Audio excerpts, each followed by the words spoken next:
Olá, sejam muito bem-vindos! Hoje, o nosso papo é sobre algo que é a base de tudo que a gente faz: a informação. Pois é, o sucesso, a qualidade de vida, tudo isso depende da nossa capacidade de gerenciar o que a gente sabe.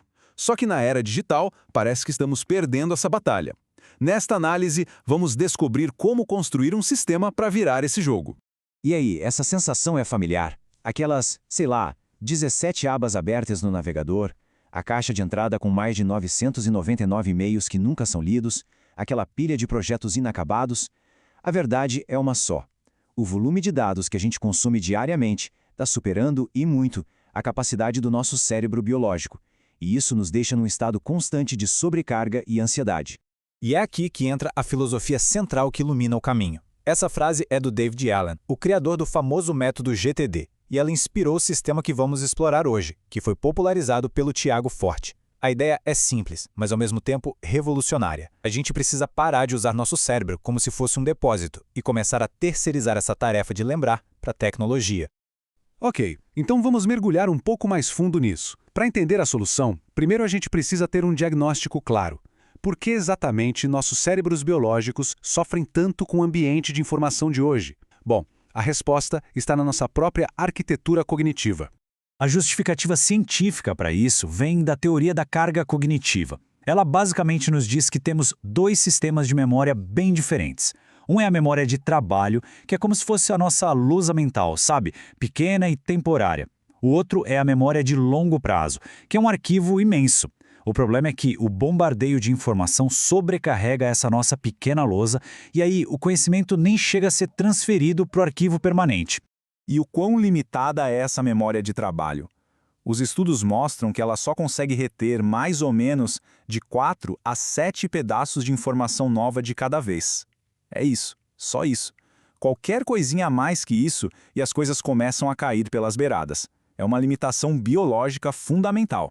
Então, o contraste fica bem claro, né? De um lado, uma memória volátil, de curtíssimo prazo, com uma capacidade minúscula. Do outro, um armazenamento vasto, quase infinito e permanente. O grande desafio da era do conhecimento é justamente esse. Como a gente constrói uma ponte que seja eficaz entre esses dois sistemas? E essa ponte, essa solução para a gente transcender as nossas limitações biológicas, é exatamente o conceito de segundo cérebro. A ideia é criar um sistema externo para fazer o trabalho pesado de armazenamento, liberando a nossa mente para o que ela faz de melhor. Agora, o ponto crucial é este. Um segundo cérebro não é só um aplicativo de notas. Não mesmo. É uma metodologia. É um sistema confiável, centralizado, que funciona como uma verdadeira extensão da nossa mente. O objetivo é tirar do nosso cérebro biológico o trabalho de memorização e devolver para ele a sua função de, digamos, CEO. Ter ideias, resolver problemas e, claro, criar. E essa comparação aqui ilustra brilhantemente a mudança de paradigma. As anotações tradicionais são como um arquivo morto digital, um monte de pastas lineares, notas isoladas, que a gente só consegue encontrar se souber a palavra-chave exata. Já um segundo cérebro é um sistema de conhecimento vivo. As ideias são conectadas, os links são bidirecionais e os conceitos relacionados são descobertos de forma inteligente. Certo, a ideia é poderosa.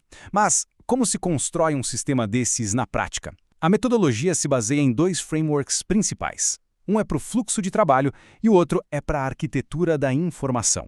O fluxo de trabalho é guiado pelo método CODE. É um processo de 4 etapas para transformar o consumo passivo de informação em resultados concretos. Primeiro, capturar, mas não tudo, só o que ressoa, o que é inspirador ou útil. Segundo, organizar, estruturar essa informação para ação. Terceiro, destilar, ou seja, extrair a essência, os pontos-chave. E por último, expressar, usar esse conhecimento para criar algo novo. E a arquitetura, a forma como tudo é organizado é definida pelo método PARA.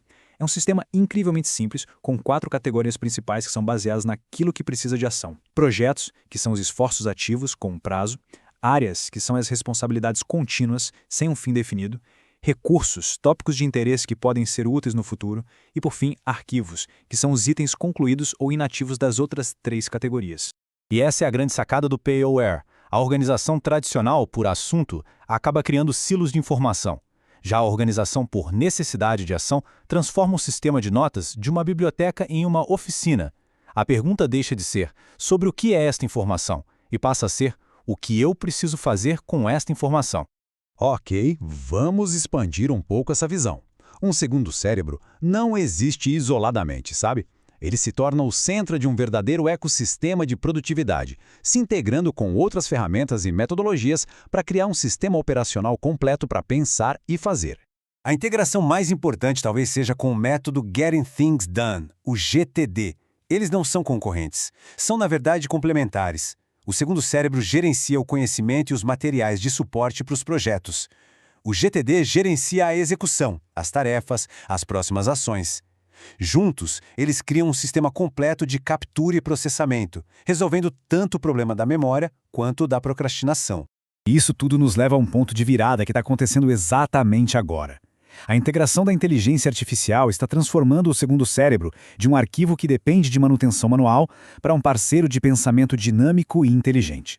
A IA resolve o maior ponto de dor desses sistemas, o colapso por exaustão de manutenção. Ela automatiza a organização, categorizando e conectando notas ali em segundo plano. Ela introduz a busca semântica, que permite encontrar ideias por contexto, como perguntar o que eu aprendi sobre dopamina no ano passado. E ela oferece sumarização e síntese instantâneas, transformando documentos longos em insights práticos. E olha, esse futuro não é teórico. Aqui a gente vê algumas das ferramentas que já estão liderando essa transformação. De Notion a Obsidian com seus plugins de IA, passando por ferramentas que já nasceram com isso, como Tanya e Mem. O ponto não é escolher uma, mas entender que o paradigma está mudando da organização manual para a interação inteligente. O sistema se organiza sozinho em torno do nosso fluxo de trabalho.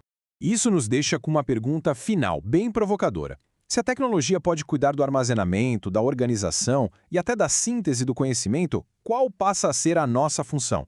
Talvez o nosso papel evolua para aquilo que as máquinas ainda não conseguem replicar, fazer as perguntas originais, criar conexões inesperadas e aplicar empatia e visão estratégica para transformar conhecimento em sabedoria.